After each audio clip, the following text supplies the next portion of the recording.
YSR Congress party అధికారంలో ఉన్న రాజంపేటకు తీవ్ర అన్యాయం చేశారని టీడీపీ మండల అధ్యక్షుడు గన్నె సుబ్బనర్సయ్య నాయుడు తెలిపారు.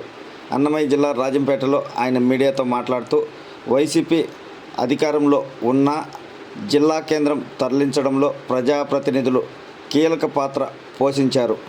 భూ కబ్జాలు, ఇసుక దోపిడీకి అడ్డు అదుపు లేకుండా పోయింది.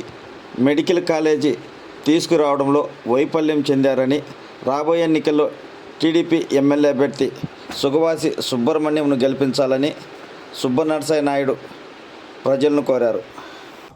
డామ్ తెగిపోవడానికి కారణం ఎవరంటే అమర్నాథ్ రెడ్డి. ఇలాంటి వ్యక్తిని ఏ ఇంటికి వచ్చి ఓటు అడిగినా వేయము ఓటు అని చెప్పి ప్రతి ఒక్కరు ఓటు వేయకూడదు.